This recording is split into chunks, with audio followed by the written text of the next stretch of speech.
days since the passing on of our former president, deputy president of the ANC, as well as the deputy president of the country, Comrade David Mabuza, known as DD. We're grateful for the presence of the media and the support and the coverage you've given us thus far, and the people of Mpumalanga to honor the son of Mpumalanga. I am here accompanying the Secretary General of the ANC, Comrade Figile Mbalula, who has come to condole with the family. He's just been inside, but the SG will speak in detail about that, including announcing details of memorial services and the burial of our Deputy President. Over to you, SG. Thank you very much, Comrade Mahlengi. Ladies and gentlemen of the media, and our provincial chairperson, Comrade Mandla, and the Premier of the province, our provincial secretary, as well here as other officials of the province present here, and the provincial executive committee, leaders of the ANC Youth League in the province, leaders of the ANC Women's League, the Veterans League of the ANC, as well as members of the Tripartite Alliance present here today. The African National Congress wishes to update the nation on the memorial and funeral program for our departed comrade, former Deputy President of the Republic and Deputy President of the African National Congress, Comrade David Mabuza. As the ANC, we are in deep mourning as we remember a cadre who lived and died in service of the people of South Africa. The outpouring of condolences and expressions of solidarity from every corner of our country and the world reaffirms the stature of Comrade Didi Mabuza as a unifier, a humble servant of the people, and a disciplined leader of our movement. As the ANC, together with the Mabuza family, government, and our alliance partners, we are working to ensure that Comrade Didi receives a dignified farewell, befitting of his contribution to our democratic dispensation and to the lives of countless South Africans, especially in the rural heartland where he began his political journey. Over the course of this week, tribute sessions and organized visits have been and will be taking place across all regions of Mpumalanga. This is to allow different sectors of society, from the mass democratic movement, community leaders, diplomatic representatives, farmers associations, business people, traditional leaders and healers to pay their last respect and reflect on Comrade Mabuza's profound legacy. These activities include family and organizational visits from the 7th to the 9th of July 2025. Visits and tributes have been organized by structures of the ANC, including the Provincial Executive Committee of Mpumalanga Province, the leagues, the Umkhonto weSizwe Liberation War veterans and alliance partners, as well as diplomatic missions, sister liberation movements, and local stakeholders. Daily tribute sessions Monday to Wednesday will be held from 10 to 14 hours and 17 hours, with a special Umanyano session on Wednesday at 14 hours. Regional memorial services will take place on Thursday in 3 regions in Mpumalanga. In Tlanzeni region, Paula Sports Field, this will be the main memorial service and will be addressed by Deputy President of the ANC, Comrade Paul Mashatile. Gert Sibande region, Chief Albert Lutulim local municipality, will be addressed by the National Chairperson of the ANC, Comrade Kwete Mantashe. Nkangala Region, Steve Chwete, Sydney Choma, Banquet Hall, will be addressed by Nomvula Mukonyani, First Deputy Secretary General of the African National Congress. National Mourning and Funeral Service. Comrade David Dabete Mabuza will be laid to rest on Saturday, 12 July 2025. Prior to that, a guard of honor will be held on Friday, 11th July 2025 from 14 hours here in Barberton. A church service will take place at the Mabuza homestead on Friday, 11 July 2025 at 17 hours in accordance with family's tradition.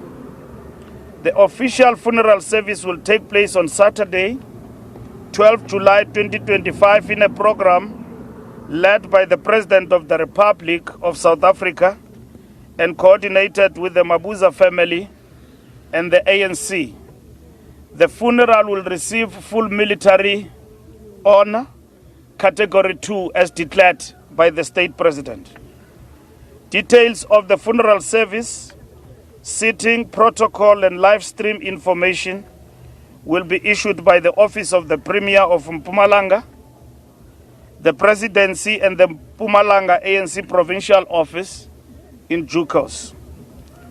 Comrade Didi Mabuza's life was a living embodiment of the Freedom Charter's call that, I quote, "South Africa belongs to all who live in it."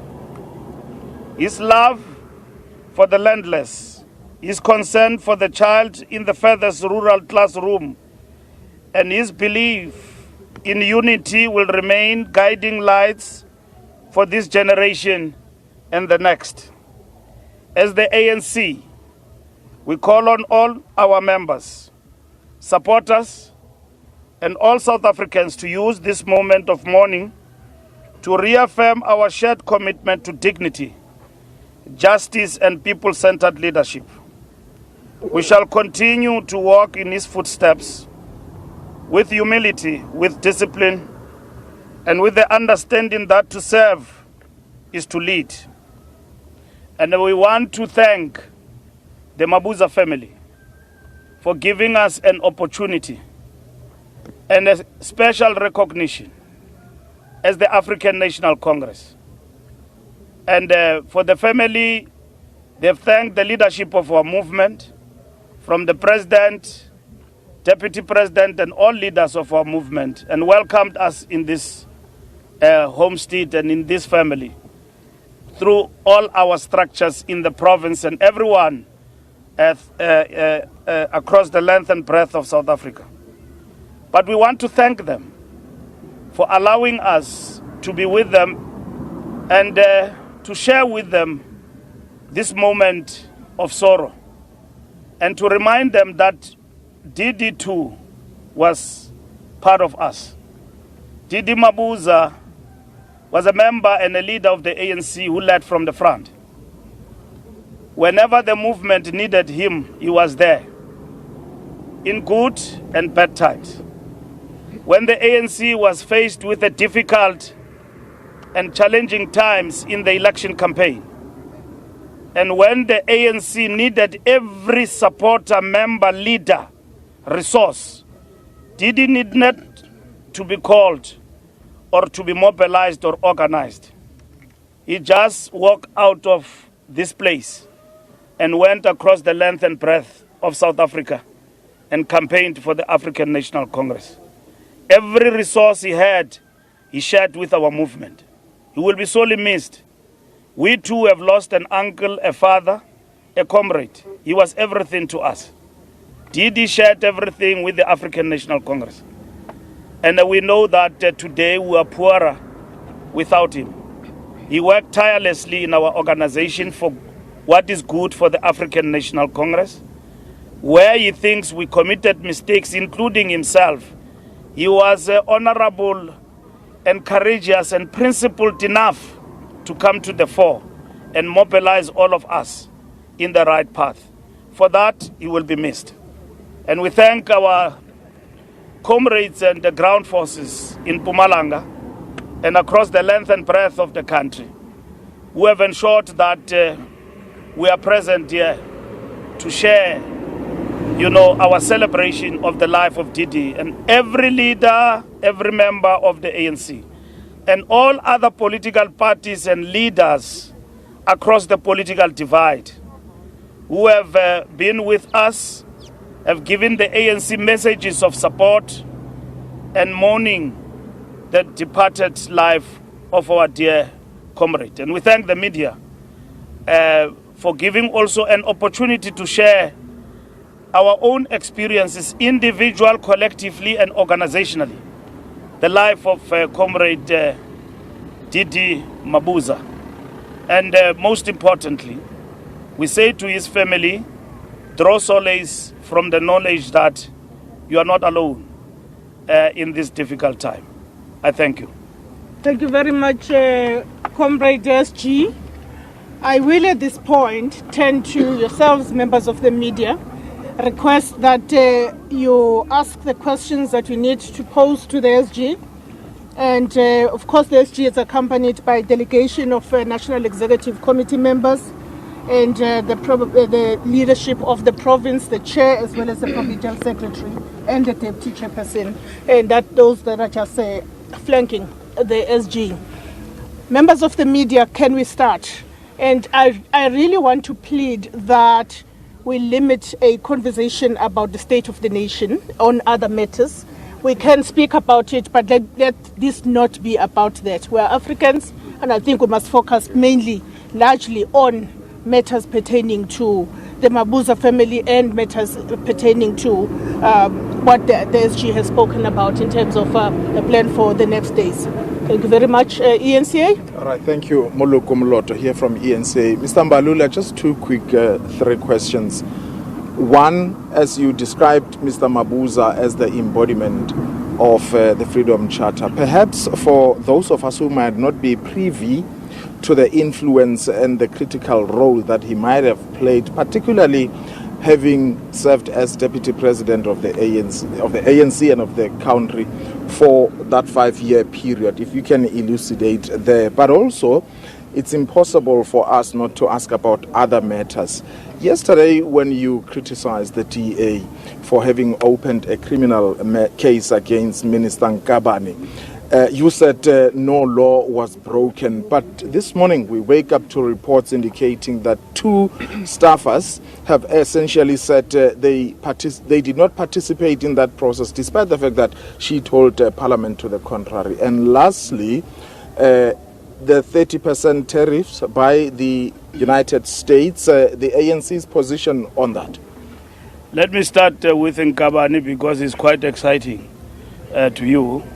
But nonetheless, it is what the media is for, to follow the truth. And we welcome the question and thank you for the question. And let me explain to you exactly the background to it. Should anyone have any information with regard to the minister and seek to challenge the fact that what the minister said to the portfolio committee is not informed by the truth, there are checks and balances in terms of the constitution of the country, in terms of our parliamentary system and legislature. There is ethics committee. Other political parties have reported the minister before the ethics committee. The onus is on them to prove that the minister have not told the truth in relation to what she said before the portfolio committee. Simple as that. Let's not argue about things that can be pursued through the proper channels, either through Chapter 9 institutions as well as through Parliament. I've said yesterday that members of the executive are governed by a code of ethics in terms of the executive and also the legislature. And in this particular regard, myself, even to strike a personal note, I was taken to the ethics committee, and some of my colleagues and ministers have also appeared before the ethics committee. At some point, I was also taken to the public protector, like all other members. All what I'm saying and I'm explaining is that from the calculation of the overall a number of facts that were presented to us. The minister did not tell a lie to Parliament, and that is what we have actually explained. Secondly, I said, did she err in terms of some of the things that have happened? We said yes, she did. She admitted, she apologized. Thirdly, she implemented corrective measures. And then I said, fourthly, in terms of corrective measures that have actually implemented, as it pertains to the sitters, that process has begun from afresh. Labour, student, business, and everybody have been invited through the process of participating in the selection of the sitters. So, in as far as that matter is concerned, it is actually closed. Should anyone want to charge the minister and say that she did not tell the truth, let's not argue about it. The minister herself will speak for herself, and present the facts before the ethics committee. It is allowed, it's a parliamentary process. And that is what is actually going to happen in this particular regard. Your questions are three. Donald Trump, I'm sure by now, like I said yesterday, there is another tweet. So exactly by the time we're there was a question of tariffs, which have said that there will be tariff increase in terms of goods export to the United States by the President of the United States. DTI and government will engage with the United States with regard to those matters. Obviously, that will affect and will have an adverse effect in terms of our export trade arrangement with the United States of America. So government must engage with the United States of America in this particular regard. More than any other thing, this seems to be retribution on the basis of belonging to other nations in terms of regional blocs. You are being punished for that. It's not only unfair, but at the same time, it is an injustice, all in all. And in this particular regard, our government must stand and actually engage with the United States of America in this particular instance.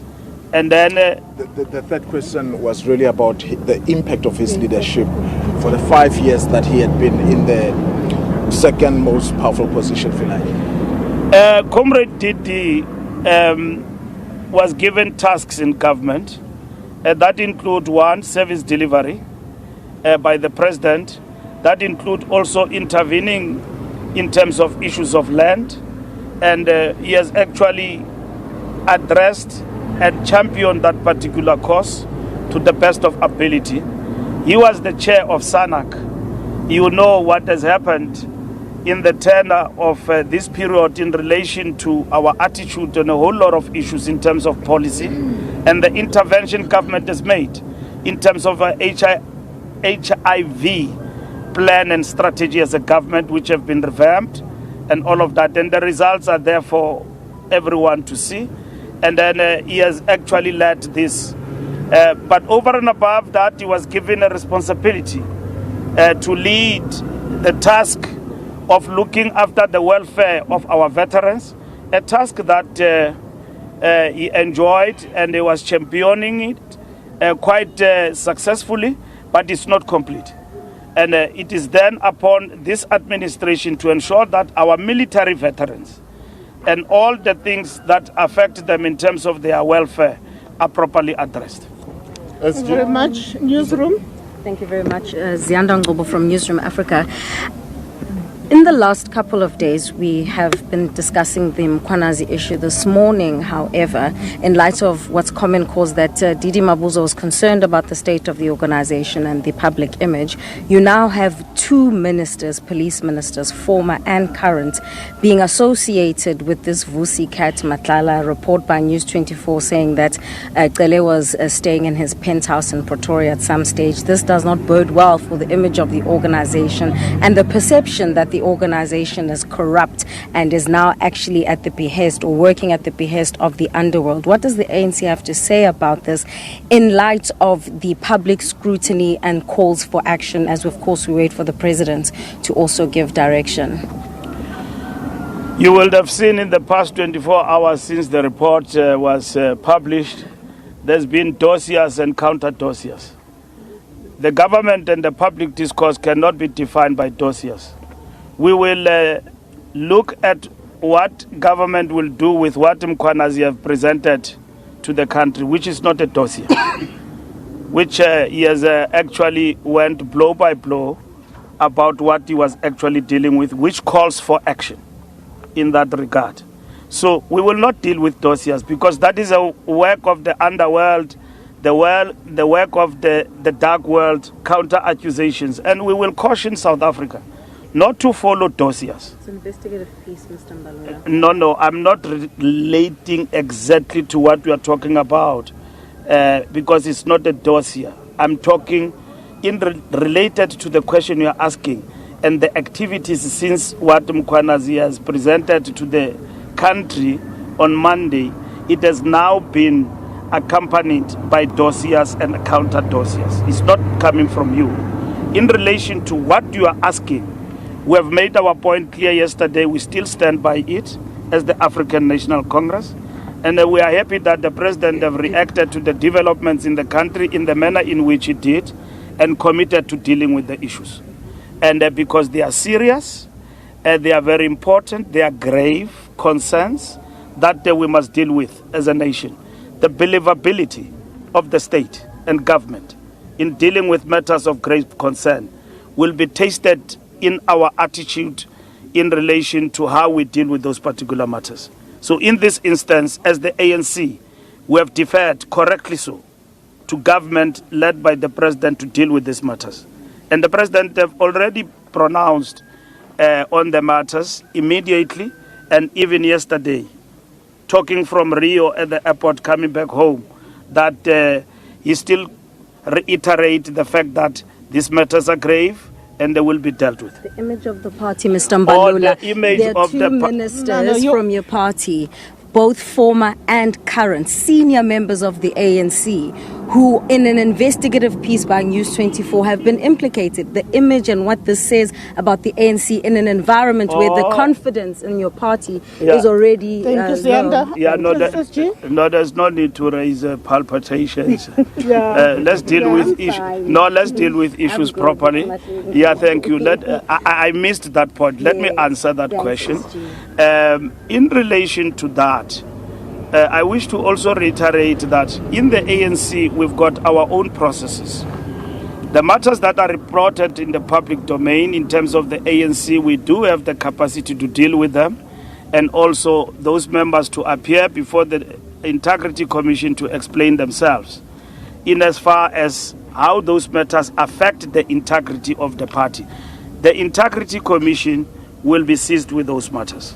In relation to those members, it's either those members will present themselves. If they fail to present themselves, they will be convened, I can assure you, before the Integrity Commission.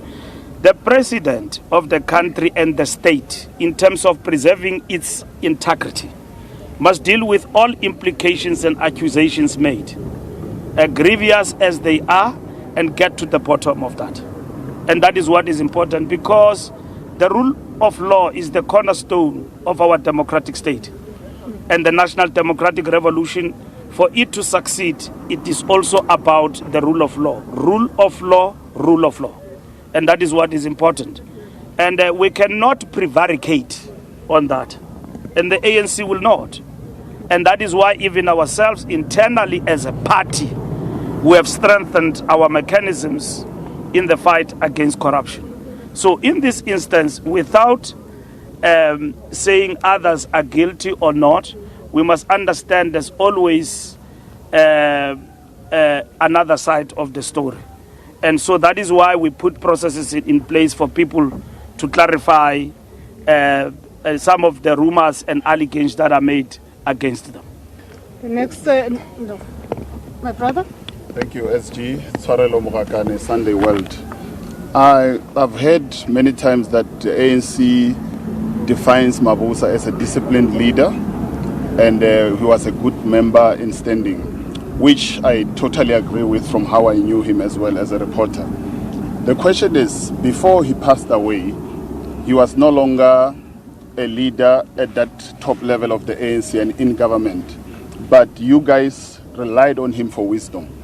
Was he able to share with you his sentiments on the government of national unity, especially given that some members of that GNU have been behaving in a way that is not favorable to the ANC?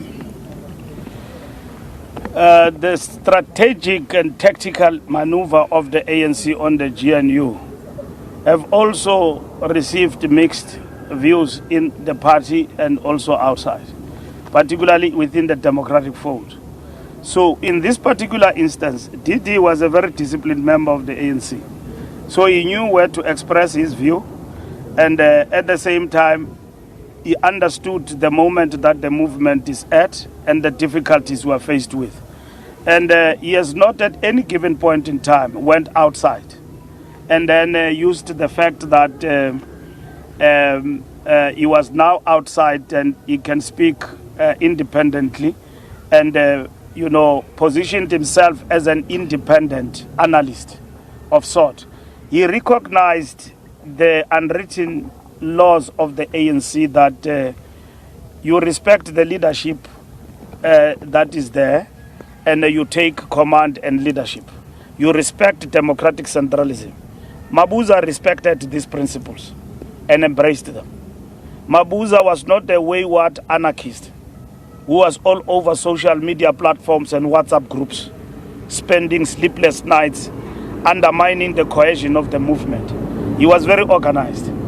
He was very critical of ill discipline. He was also critical about some of the positions the movement will take, but he had an approach because he recognized the fact that he was a former leader of the ANC, and he contributed to the unity of the ANC. He contributed to the victory of the African National Congress. And should he have actually gone out and criticized at a personal note, striking a personal note, I would have respected him, because Mabuza took it upon himself to contribute to the victory of the ANC. And that is what he did as a disciplined member of the African National Congress. But I'm talking internally, as he expressed his sentiments to the leadership of the ANC, not necessarily speaking outside, being on Twitter and everything, just to the leadership of the ANC, that these are my views privately about the GNU, especially with the people that you are in the GNU. I am saying to you, Mabuza respected privately and otherwise democratic centralism of the ANC. And democratic centralism embraces dissent. And dissent means that you can hold a view that is opposite to the national leadership, but you stay to the discipline of the organization. And I'm saying that he was that kind of a cadre. So what you want is a private discussion, which I'm not at liberty to express when a person has passed on, because he's got no right now to reply for himself. So you wouldn't know whether I'm telling a lie. I saw a leader here who was parading and strutting like a peacock, talking about the fact that they took Mabuza to somewhere and somewhere and somewhere. Did he explain this story? Yeah. When he came from Russia, for all South Africans to know how he got there, how he left this place, and who assisted him. He didn't need a spokesperson called myself, Mandla, or anybody. The man spoke for himself. So why do I talk about the views of somebody that were held in private, that he will not be in a position to counter, whether I'm lying or not? All what I'm talking about, it's a principle that Didi respected democratic centralism, and that is a fact. You see? A quick and final one from my side, Mr. Mbalula. Given the gravity and the seriousness of the allegations against Police Minister Mchunu, why is it difficult for the ANC to say, step aside, resign from your position as Police Minister, and once you are cleared, we will see where we redeploy you, given the fact that South Africans are looking at him as a minister who is possibly in the pockets of criminals? The reports about the minister and what was said about him happened on Monday. And the ANC have not met to reflect on those reports. The president was out of the country in BRICS. Today is Tuesday.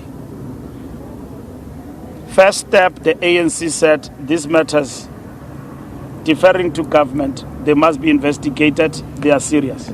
That's what the ANC said. The ANC never questioned the bona fides of the general, or neither questioned what he actually presented to the public. Secondly, government reacted to that through the president that we will attend to these matters. They are grievous, they are serious, they must be attended to.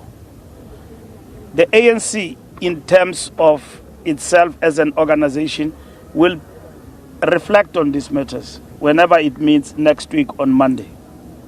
But over and above that, we don't have to wait for next week Monday. The ANC have got its own processes that should a member of the organization be placated with such accusations and all of that, that member is presented with an opportunity to appear before its integrity and clarify themselves. So there is no unilateral decisions that is taken simply based on rumors and allegations about the member. They too are given a right to respond. But should the ANC arrive at a decision in whatever way, based on the reports of the Integrity Commission, the NEC will pronounce on those, and then those decisions will be pronounced. So all these rumors and allegations made, those members will present themselves to the Organizational Party Integrity Commission. And that is what has actually happened. So be reminded all the time that whenever or anyone is accused now and even in future, this is what happens in the ANC. It doesn't have to wait for a disciplinary process. Should anyone be arrested in between meetings and all of that, and even between the processes of that is provided by the ANC rules that a member must then step aside. In this particular instance, our step aside rules do not allow us to make anyone to step aside unless if they've actually been arrested, which is a point that I actually clarified yesterday. So we've got processes, we've got checks and balances that allow us to deal with matters.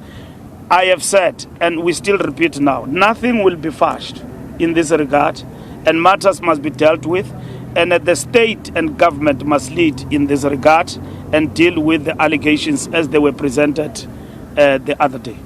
I'm going to ask you, SG, to reflect on another fallen hero, Veli Mahlang. The ANC also wishes to express its heartfelt condolences to Veli Mahlangu's family. As we bid farewell to Comrade Didi, yet another luminary in the province of Mpumalanga and the country, Veli Mahlangu, have passed on. These are the foremost important people in our country and patriots who serviced our communities through football and black business in our country. And they were very loyal to our country and also visibly clear in terms of the fight against apartheid. And we say, may his soul rest in peace. Condolences to the family and the loved ones. Thank you very much.